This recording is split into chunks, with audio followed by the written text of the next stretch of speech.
What is up, everybody? Welcome to another episode of the Assets Over Money podcast with your boy Rich Hansen and Kay Dixon. Kev, good to see you, bro. How you doing, man? Hey, man.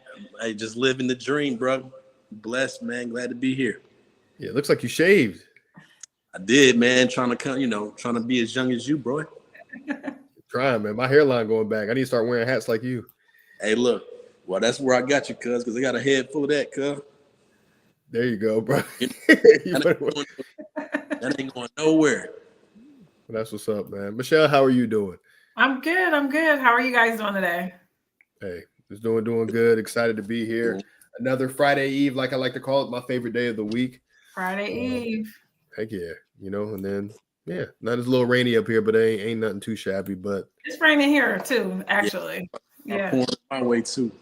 I need the rain. My grass a little crunchy. A little crunchy. A little crunchy. I don't know if that's how I describe my grass, but I can see that. That's very descriptive. It's been hot, so I mean, it's not enough water right now to water that grass. It's a little crunchy. I'm not gonna lie. It's a little brown and crunchy. No, it's been super hot down here, man. I mean, it's been super hot in Charlotte, bro. Yeah. Like 101, 102. It's stupid hot. Yeah, when I was down there, someone say, "What? I want to come visit Charlotte. What's the weather like?" I'm like, "You ever been cremated? That's what it feel like. It's just hot." And a white beater. That's it. It's hot. It's blazing. Jesus. Yeah, when I was down there in Myrtle Beach a couple weeks ago, it wasn't too bad. I'll tell you one thing I didn't like though, all them goddamn beach laws they have. Oh, yeah. Lifeguard came up to us like 3 times about our because we had a tent kind of thing, not like an actual tent, but like one of those. There's like you can't have anything that has more than 2 legs on the beach. And I was like, really? What does that mean? Yeah, like you could have a umbrella, and like that was it. You know what I mean? Umbrella or something with like a little kickstand with it, but that was it. And I'm like, what kind of weird rule is this? And then I got a bone to pick. I didn't tell you all this back when we were behind the scenes. Another thing, you had to pay to get on the boardwalk. That don't make no sense. That's crazy, yo. Oh, that's because they have so many problems in Myrtle Beach, man. You know what I'm saying? They be having some problems. They got to try to, you know what I'm saying, do whatever. So what was the fee? How much you had to pay to get on the boardwalk? I didn't even ask. I tried to go up there. It was early before the place where you could buy it. They had some no offense, some bigger security guards sitting there. And I'm trying to go through the gate. He was like, "Hey man, do you have a ticket?" I was like, "Ticket for what?" He was like, "For the boardwalk." And I was like, "Oh, you got paid to walk on the boardwalk?" He was like, "Yeah." And I'm like, "All right, I'm good then." And I turned around and I was like, "I'm good, thanks."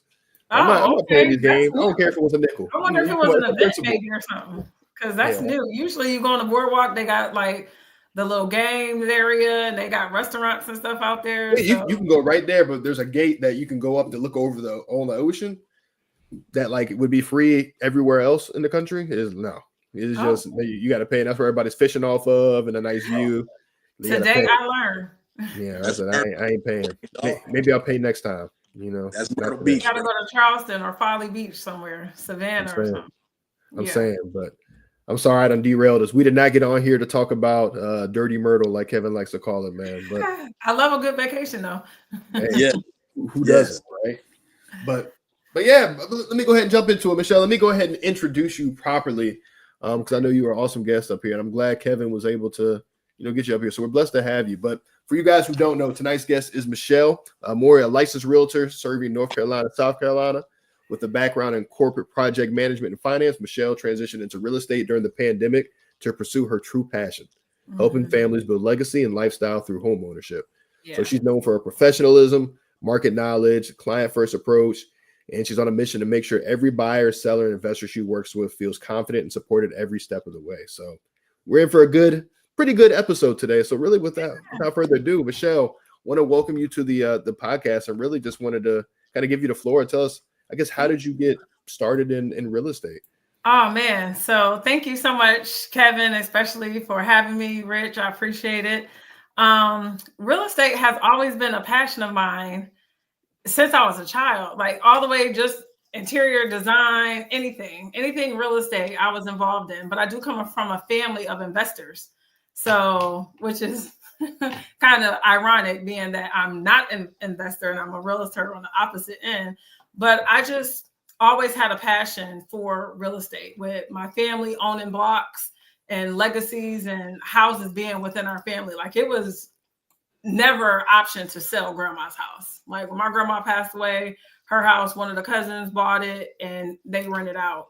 My other grandma passed away on the other side of the family, and her house is where the family reunions and stuff is held, right? We don't sell the houses. We keep them in the family. So I recently found out that my grandfather was also a realtor, which I did not know. It wasn't until I got into real estate, and I'm always in anything. I've done different ventures, right? Business ventures and things like that, because I'm a risk taker. If I don't try, I automatically fail. So I got to try it first to make sure I can do it. And if it's something I want to pursue. So I was telling my mom that I wanted to get into real estate. She's like, your grandfather was a realtor. He sold your Aunt Pat's house. I'm like, what? How come nobody told me this? So it's just something that's kind of like in my DNA. My very first business was interior design. I did, it was Sheer Designs. And I had a contract with some of the apartment complexes here in Charlotte to do the staging. So I would stage those apartments and put my slip in the folder. Back in the day, they give you a whole folder when you go to rent a house or apartment. And my information would be in there to come make your rental feel like your own. That was my slogan. And so from there, I soared. I loved doing it. And then I just kept scaling. And here I am. Now I'm your famous favorite realtor in South Carolina. Famous realtor in South Carolina. So, okay. So a little bit after that, were you also in the corporate realm as well? Yes. Okay. I spent about 15 years in corporate, climbing that ladder. And it's really not a ladder. It's a jungle gym. People say you're taking steps, but you kind of got to move sideways, down, up, and around. So I always say it's a jungle gym, not a ladder. But I definitely, I have drive in anything that I do. Yeah. And I don't settle for just the bare minimum. So if someone tells me that I have to get my goal, I have to do X, Y, and Z, then I challenge myself to see how quickly and thoroughly I can get there and do it. Mm-hmm. So I went through corporate, growing from the bottom. I mean, I've been in those call center jobs, and that was definitely not for me. I still know people who are still in those same entry-level positions, grown. I'm like, how? It wasn't for me. And I think during COVID, so like many of us, we kind of, COVID helped us identify what was for us and what wasn't. And those people wanted me to go to work. And I had a 5-year-old and a 6-year-old at home at the time that needed to be homeschooled. I can't go into your office. And I prioritized my family and myself. So I took a risk and I walked away and pursued real estate, and I kept going from there. And I'm not saying it's easy, because, we make stuff look easy. I think a lot of times we talk about all the good things, so people think it's so easy, right? But it was definitely a challenge. It messed with my psyche a little bit. It tested my faith. I was just like, I don't know if I could do this, especially when you're a high earner in corporate. You make it to a certain status and level, you don't want to change your lifestyle. But I just stayed faithful, and my belief, and knowing that I believed in myself, knowing that I can do it. And through the hard, I make it. The work works. Yeah. So put in the work works. Yeah, I want to go back to something you said that I think that was important. Could you dive a little bit deeper to what that transition point looked like, especially because it can be, as you said, pretty challenging to go from, high income earner, setting the bar pretty high for yourself, to becoming a realtor. And for those folks who don't know, you don't just get in there and it's like, hey, here's a whole bunch of clients. You start at like ground zero, and you got to go build that. So kind of talk to me through that mindset. Like, how did you make that decision? So I've always been like a nester with money a little bit. Okay. So, I definitely had a bit of savings, not a ton. I'm not, rich, but I did have enough to take care of myself and my family and make sure we were good. But I also split up my time, right? So for a while, I was dual career. I was still working and doing real estate on the side. But what I found was I cannot completely do myself a disservice by putting in 8 hours here and grinding there, and only putting in a couple of hours a day in my own hustle, right? So I had to flip it. I had to invest in myself. I had to put 8 hours in of my time into my business and myself, and then do them other people's job as I could. And I did that for a while. I mean, I still do it because I'll do consulting work. I'll pick up a contract and anything like that, but it's always going to be on my time. I'm not going to go into your office on a 9-to-5 basis. But, you know, we all have to have multiple streams of income to make it out here. But it is definitely doable. So when I first jumped in, I jumped in head first, like left job, here's my notice. I cashed in on my 401k. I took, you know, whatever I could get from my vacation and stuff like that. I mean, I planned, you know how that is. You take your, your leave of absence and you collect your little FMLA and stuff like that while you're investing in yourself. So I did that so I can go to school. I took a leave of absence. It was also COVID, so they granted it, of course. But during that time, I didn't just waste it sitting and doing nothing. I was like, this is opportunity. I got to take my shot. So that's what I did, head deep. And, you know, we talked a little bit about it. Going to school during COVID was difficult because it wasn't a plan that it's COVID and now I'm going to school. I had started school in February, towards the end of February. And then within a few weeks, the world shut down. So school stopped. It was like, they didn't have online schooling for real estate at that time. You had to go into a classroom setting. Yeah. So that was changing. The environment of real estate was changing as the world was changing with COVID. So they reopened school online in May, but pretty much everybody just like, here, you passed. We don't know what to do with you. So you passed. I passed the class that I had no idea until I went to go take that test, and it was like, no, you didn't. So I did not pass the test the first time I took it. So that prompted me to just really dig in. YouTube University helped a lot, and just laser focus, because real estate is not easy. It's not easy to pass the test, and it's not easy to collect clientele either. Yeah. Right. Yeah. Yeah. No, and I think that was really good too, because a couple of things you said there, like one, COVID, I think we can all agree was probably one of the weirdest times of my life.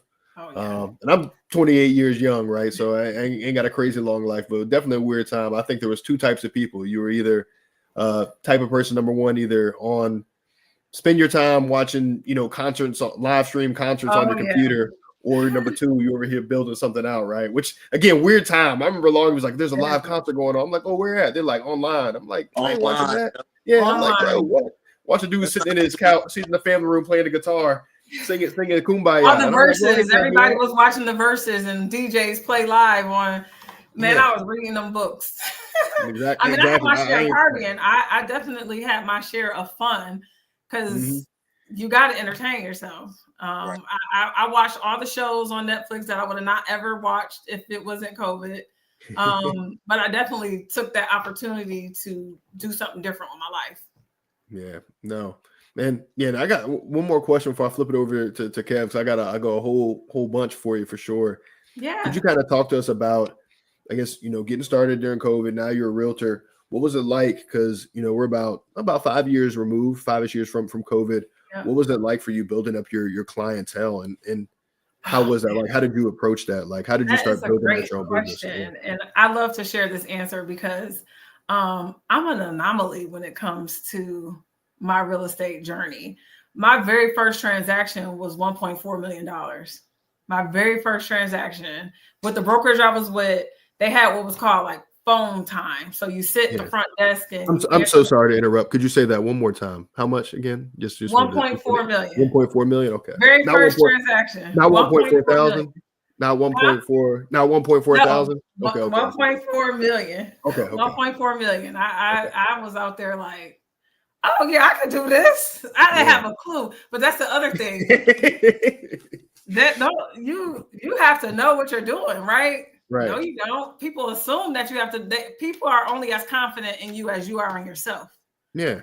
So you go out there. I went out there and met with I went from being a finance manager. I've done project management and things like that, organizational development. So I know how to talk to people with or without money. that doesn't matter to me. It was just a matter of knowing the processes and what to do, right? Mm-hmm. So I pick up the phone and the client's like, hey, I want to see a property. The property that they wanted to see was $985,000. And so it was coming soon. It wasn't even on the market. And I'm like, okay, I got you. Give me your information and let me send you over a form to sign, because if we're going to talk, you're going to sign my paper right away, because I don't want nobody else to talk to you and to get you. I knew that much. And so I reached out to the person who had the house on the market. And this was also, this client was in Amsterdam. They weren't even in the States. So this was my first $1 million transaction and also my first relocation. So you can imagine me as a new realtor, I'm kind of freaking out, but I'm not showing them that I'm freaking out. I'm like, where's the mentors? Where's the people? Who's going to help me write this up? And what do I do? And I took that client. I showed them the house. That wasn't the house for them. We kept looking, and they had a budget of under $1 million. I sold them $1.4 million because I listened to what they wanted. Once you're in a certain bracket, if you can afford this, you can afford a little bit more. So I showed him what his options were. The house was listed for 1.6. I negotiated down, so I got them down to 1.4. But yeah, that was my very first transaction. I capped in 6 months. If anyone doesn't know, when you're with brokerages, there's a split between, you and the brokerage that you're with. So my first transaction capped me, and I went on. I was like, oh, okay. I sold the house here, there, everywhere. Because now once you do your first sale, people are like, oh, you can do this. Oh, okay. Especially if you have $1 million sale under your belt. People think you're the best realtor out there, right? At least my sphere. Because I do have a large following. I'm not super famous with hundreds of thousands of followers, but I have a good bit, like 7,000 followers on my Facebook, and then a couple of thousand on, my other socials combined. So then I reached out, and I'm good with advertising and marketing and pushing things. People started reaching out. This is 2021. The rates changed. 2022, my world fell apart. I'm thinking like, oh, okay, this is great. Let's go. Come on, guys. Everybody, you get a house. You slanging houses like it's nothing. People are buying houses without even looking at them. They're just putting bids in. The rates changed that September, and everyone who was pre-approved are no longer approved. And that really let me know if I was going to make it. Sink or swim. I hit a sink or swim moment. Because that first transaction will have you thinking that real estate was easy. I mean, I signed with a brokerage in April, and by August, I closed $1 million transaction. That's unheard of. Right. So it taught me the business and how to engage on a luxury level, but I live a luxury lifestyle. Even if I don't have it, I live a luxury lifestyle. I live how I want to be, right? What I want, I reflect what the blessings that are going to be bestowed upon me. It's going to come. So that's what I attracted. And that's what I just continue to attract that and kept going. Although in 2023, I did not one transaction. I didn't do a single transaction in 2023. So that was hard. I was talking to you about that earlier, like just being able to manage that change, that sudden change in market. And that's kind of how real estate is. And so from there, it was a moment where I was like, oh man, I'm gonna have to go back and get a job. I got to go back to work. But no, I use that as an opportunity to really push my business and start finding other ways to incorporate things into my business that would bring buyers. Like, okay, the rates went up, no problem. Let me start pulling up what the rates were back in the early 90s and 2000s when rates were 9 and 10%, and do a comparison. You think the rates are higher now, the houses are still low. So you better get in while the rates are high before the rates drop and the houses go up. So I just changed my marketing. It was a mindset thing and how I attracted people. Then by 2024, I'm back up here again, pulling in $1 million clients again, because now people are seeing, okay, I gotta buy. And so that's pretty much how I got to where I am now in the smallest short version. Oh yeah, that's a lot. And I definitely have some more questions. Yes. But before I do that, I'm gonna pass over to Kev, man. Kev, what you got, brother? Man, I mean, Michelle, It's funny to hear you say all that because, I've been through the same thing. I had my license in '06.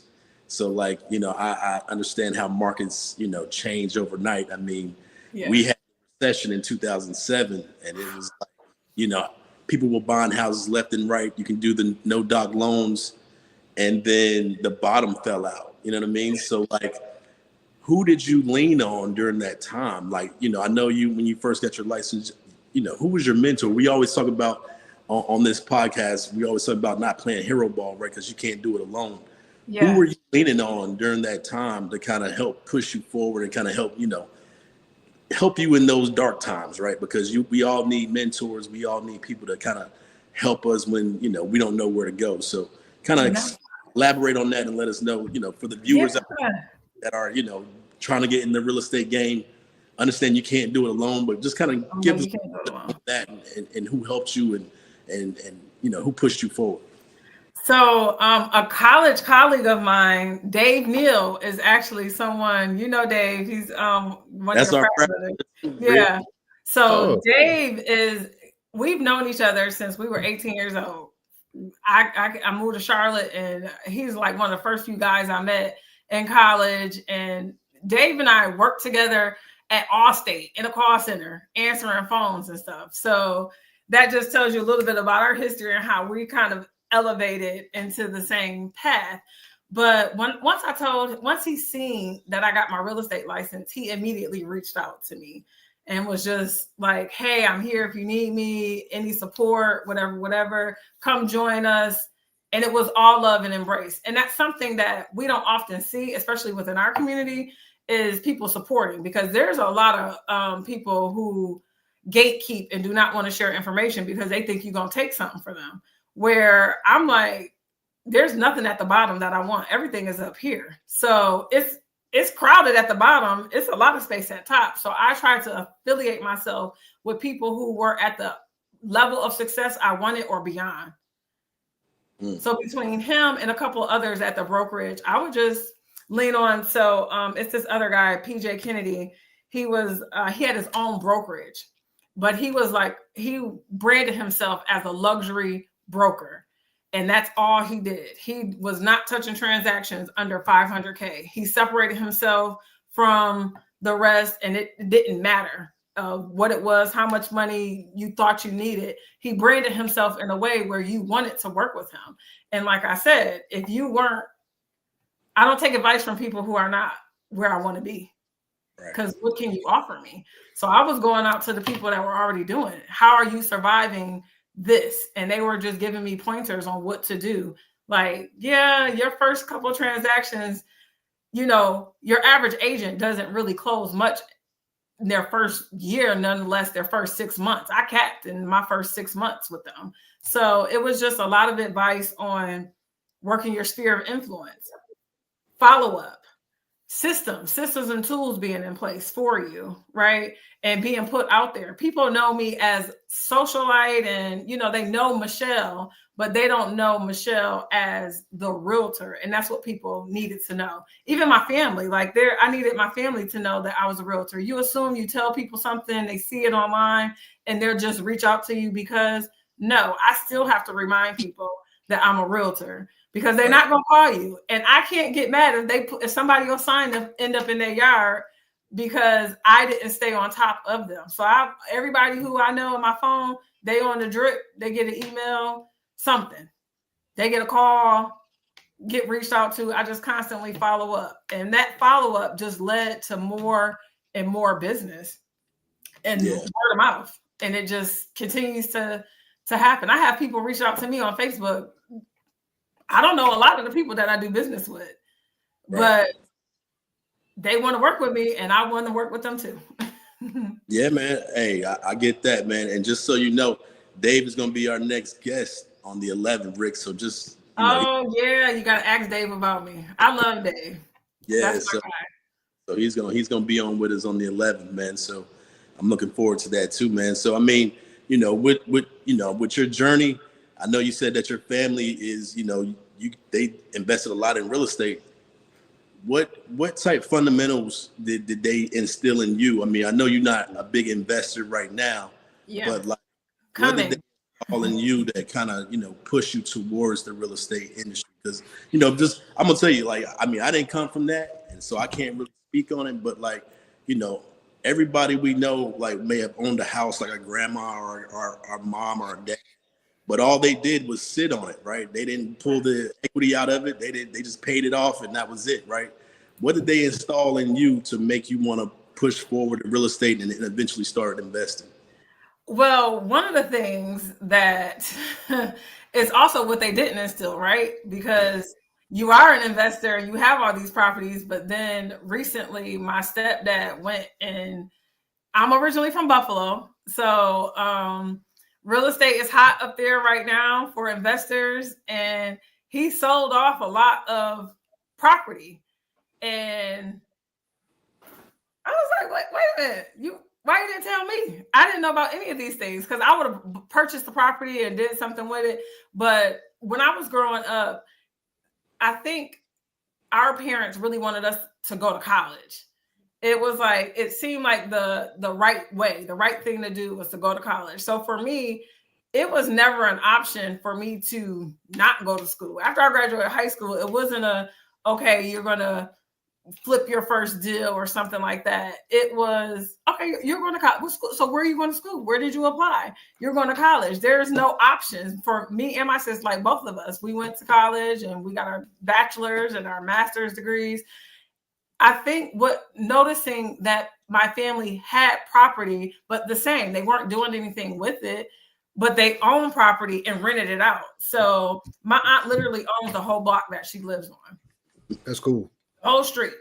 People rent from her. Her kids was renting from her. So, but that was the thing. Like, well, your kids are still renting.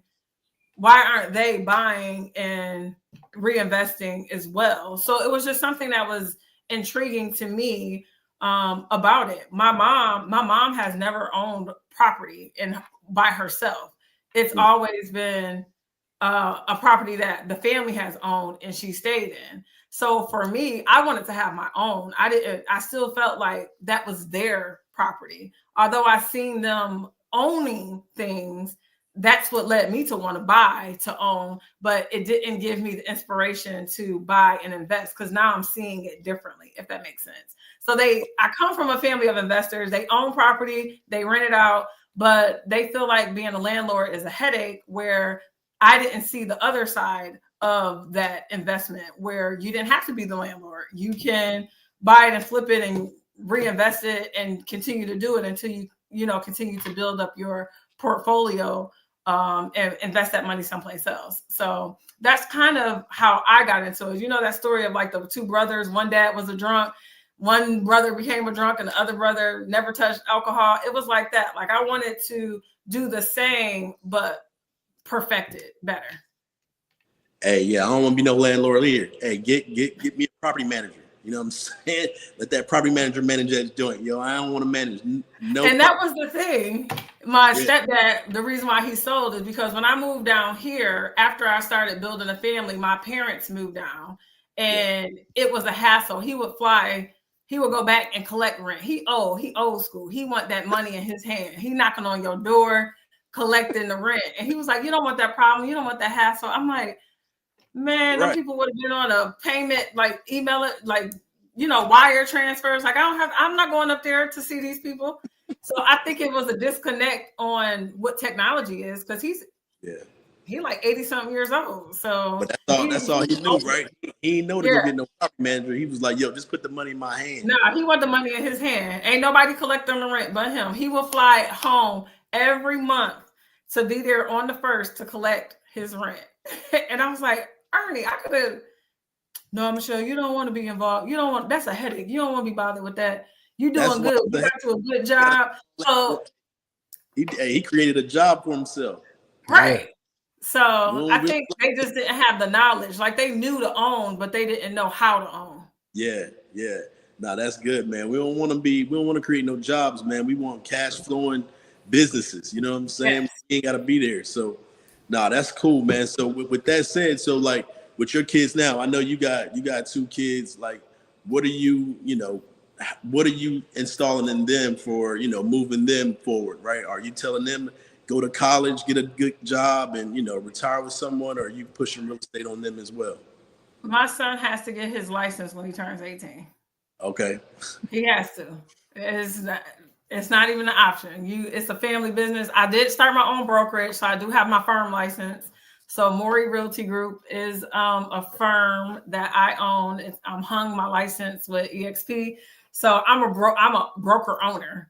And in order for him to truly understand, he works now. He does some of my social media and I'll bring him with me to showings sometimes just so that he can see what the business entails, right?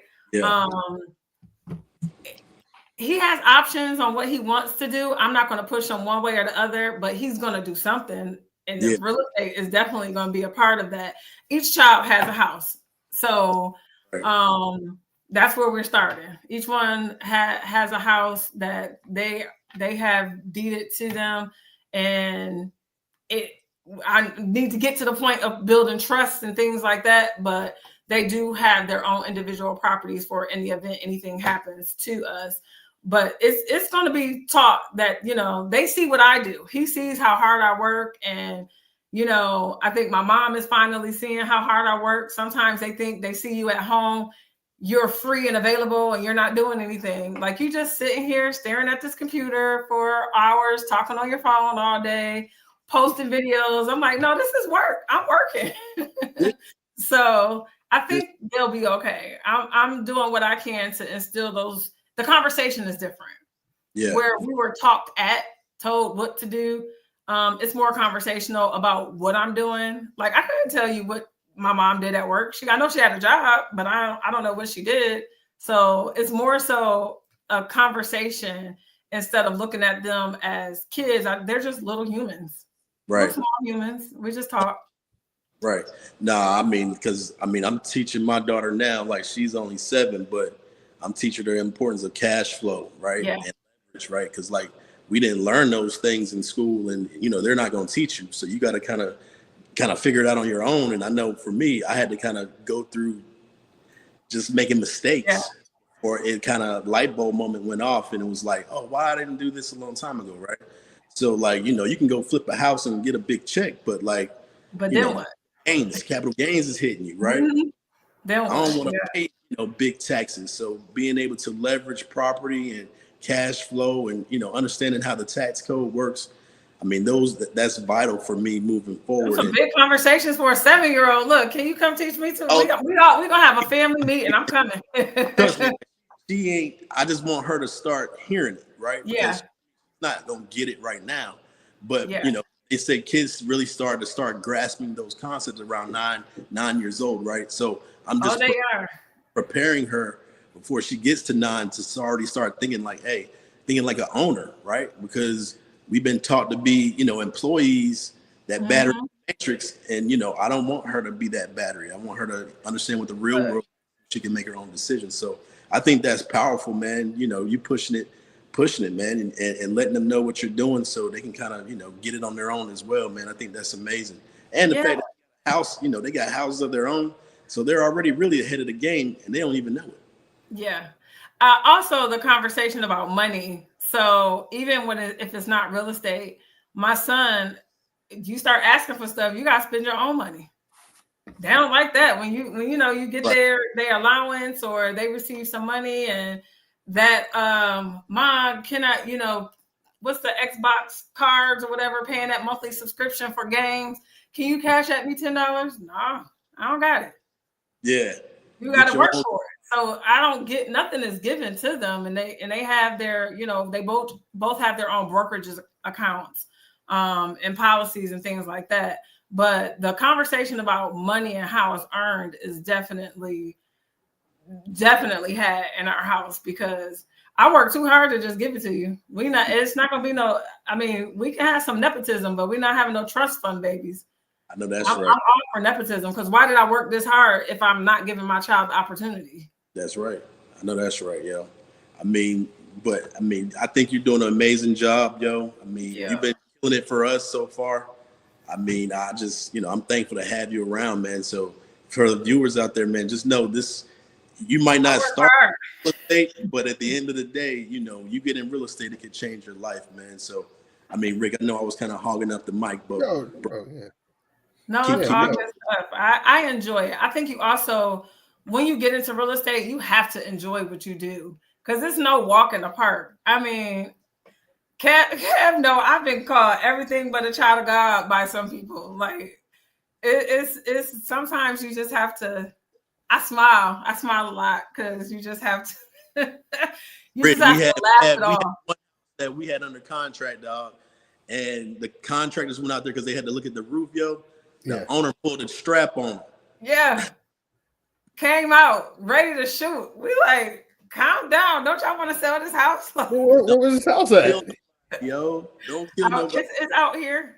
It's crazy down here, man, and down south, boy. Just know that. Man, from down south. You talking about where was y'all at? Y'all was where's y'all in the sticks or where's y'all in the outside of Charlotte? Yeah, right outside of Charlotte. A known area of Charlotte, not like nothing country, still a subdivision. Nice neighborhood. That's one of them internet gangsters, man. Oh, it's crazy. That's it's still it's still a journey, but thank God for Chat GPT because you write some things, you type it up, and you drop it in there and just make it more polished, right? You just you don't ever want to let no one take you out of your character, right? Yeah. Because one thing in real estate, we are licensed professionals. So we have to be mindful of everything that we do, how we present ourselves, and at all times, right? You can't, nothing's worth your license. This one lady going crazy, she'll be all right. Right. I'll move on. And something better will always come, right? Like I don't sweat it. And also I know it's easy to say don't be in it for the money, but the money will come. Like the money comes. You just have to go after the goal. Like what's your why and do those activities that's going to get you to where you need to be. Right. Yeah. No, I think I got a question too, because you're on the note of investing there. So, I mean, I work with a lot of agents. Kevin, I know you are an agent. You also work with agents.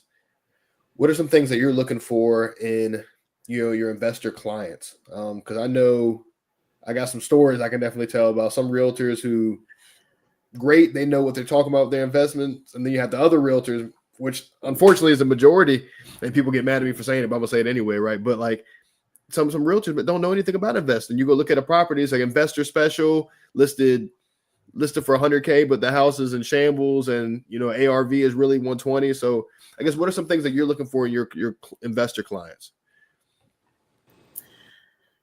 I'm sure transparency. Tell me exactly what it is that you're looking for, what your expectations are from me, so that there's a equal level between the two of us, right? And be honest with what it is that you want. I know a lot of people have unrealistic expectations. I've dealt with those folks that, want to take $100,000 house and turn it into a $500,000 house. And that's just not where we are. Ask the questions that you need to know. It's the benefit that I have for some of the investors that I work with. They're familiar with real estate. So they know the laws and things that work out. They just choose to be on the investment side of things. But for those that don't, trust your realtor. That's why we are the licensed professionals. Like, no, you can't do that unpermitted work and then try to sell it. I have someone that just built a shed in their yard, a whole nother house in their backyard, unpermitted, and want to have a separate parcel. I told you couldn't do it. They watch on them YouTube videos, now man. It's my fault.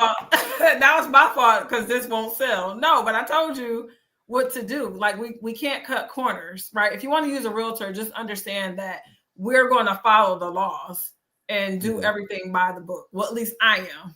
Okay, I'm going to make sure that I'm helping you while still, doing it by the books. Some people will ask you to cut corners and things like that, but it's never worth it. So I just ask for transparency and understanding what my investors are going after. Like, give it to me straight. What is it that you want? How can I deliver? How can I help you? Yeah. And then we can find common ground from there. Awesome. Yeah, it was easy for us. I mean, like I said, when we started working with you, it was like, I mean, we just kind of elaborated on what we needed and come up with our numbers, and you caught on to that real quick, man. And I mean, shit, it was good, yo. So, and give us grace. Like you said, there's some realtors who know investment because they've either been in it or doing it for themselves, or they've been in the business for a long time. I don't pretend to know it all, right? Yeah, I ask questions. So, and I think that helps me with my business as well, because people can appreciate someone who's humble enough to just ask questions and seek guidance and assistance.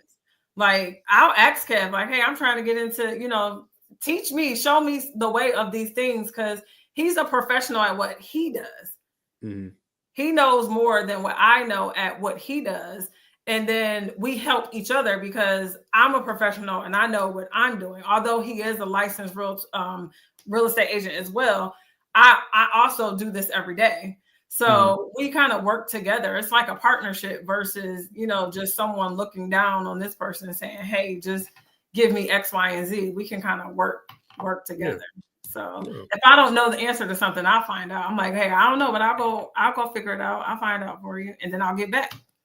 But I'm not going to just yes, this is what it is, and agree and then be completely wrong, because I see it. Yeah. And see, what I loved about our situation and our relationship is that you're willing to learn, right? Yeah. Some realtors be out there and think they know it all, right? And they don't know nothing about investing. They don't know nothing about anything about nothing but filling out a contract and going to closing, right? So like, I appreciate the fact that you're humble enough to ask questions, and you're hungry enough to to learn that investment side, because once you're on that investment side, you ain't gonna want to be no realtor no more. I'm gonna be hiring me a realtor for my firm. I'm gonna have my firm, and everybody's gonna be working for me. There you go. That's exactly. And then I'm gonna just be out doing the other things. My solo tripping. I just took my first solo trip, so I'm gonna be doing more of that. There you go. Because where you went to Mexico? I went to Mexico. By yourself? By myself. 4 days. Hey, that's what she said. She was really in Dirty Myrtle. She was down there in Myrtle Beach on the boardwalk. Look, I'll go to Myrtle Beach for 24 hours, and that's about it. I'm coming. It's a day trip. I'm going and coming right back. I'm going down for about 8 days. No, about a week next time. Oh no! Oh no! Oh my! Oh my God! You know what, Rich? I want a personal phone call to know how this experience was. Yeah, I really pray that you have an amazing day, amazing time. But 8 days is a very long time to be in Myrtle Beach. Yeah, I had to get up out of New York, man. Got to get up out of New York. So I'll be down there. End of August, I'll be down there. I forget that. It's because I've been down here so long. So I forget people be traveling in drones to Myrtle Beach. Like, I'm like, why is everybody coming down here? We would have went out the country or like somewhere else, but we got a how old? He just turned 9. We got a 9-month-old, so we ain't doing nothing crazy yet. We can wait till he's a little older and kind of remember it. So go to Savannah. So Savannah's definitely on the list, but we driving. We are driving. If you're driving to Myrtle Beach, you can drive to Savannah. It's the same distance. Pretty much, yo. It's about how far are we driving? It's about it's 11 straight, but 13 with the stops or whatever. Lord. Yeah, so we gonna stop there. We got a nice little. Rich, you're a good man, boy. Always, I man. love that for you. Got the suburban man, suburban dude, suburban dad. Big old car. Okay. We drove to Florida. We drive to Florida and stuff. Yeah, it's easier to drive with them than to fly. It is. The tickets, man, they expensive. Whew. Yeah, them flights on big went up. The world has changed. The world has definitely changed, man. They ought to be able to get me a little standby and hop on real quick. Not no more. You better buy that flight. You got to pay to skip the line, all that other stuff. So they tax it. But outside of that, I mean, Michelle, I guess I don't really have any other questions for you. I mean, you shared a lot. If we had more time, I definitely would get into some more things. So maybe we just need to bring you up again on a second episode at a later future. But I guess, one question I know Kevin would ask, I'm going to go ahead and steal it today. What is one thing that, if you can go back in time, what is one thing that you would tell your 18-year-old self, to kind of help you out in the future with all that knowledge that you know now? Oh man, my bad, Kev. You gonna put me on the spot like that? 18-year-old self. So hey, buy more and buy sooner. More sooner. More quickly. Yeah. I would have bought more real estate than what I have now. I mean, I'm blessed. I'm thankful for what I have. I'm thankful for my journey because it's created who I am today. But if I could take everything that I have and bundle it up to then, oh man. Jeff Bezos, who? I would have definitely invested in a lot more real estate. I can't say that I would have gone the route of school. I probably would have stopped at my bachelor's. I wouldn't have continued on from there. Schooling is great. I recommend everybody to do what works for them because, there's definitely opportunity for everyone to grow and develop themselves within a career, but don't let that be it. Like, don't let that be it. It's so much power and opportunity in real estate. It's crazy. Like so that's what I would tell my 18-year-old self, to buy more quicker. I like that. Kev, you got any parting comments before we wrap it up? Yeah, what would you tell your 18-year-old self? You know what I'm saying? Man. Michelle, it's just been a pleasure working with you. You know what I'm saying? During this time we've been working together. Yes. And you've really answered a lot, man. So I'm just thankful. I'm blessed to be able to work with you, and really investing and cash flow coming in and really step up to be that investor. It's scary. It's scary, but I'm gonna do it. But I think you primed for it. You primed yourself, your journey, what you're going through. I mean, the resources you have already. I think you're in a good position to make that move. So I'm just thankful to be with you during the journey, and let's just keep building together. And if you need anything from us, I mean, I guess what do you need in your business? What can we do to help you in your business to help thrive even more? Great question. That's a good question. Honestly, just keep showing up, being there, being available, right? I think a lot of realtors just really need support, a support system, an outlet, and not in the way of, oh, give me business, right? Of course, we want business, right? Give me business, but I need to be able to learn, right? I'm a audiobooks girl. I listen to audiobooks more than I listen to music. It's always a self-help and learn and develop for me, right? I'm just at that point in my life where I'm trying to soak in as much as I can that I could have then. So no time like the present. So I think the best thing that you can do for me is to just continue to show up and be patient with me and allow me to go through the journey and guide me in the right ways that, to get me there.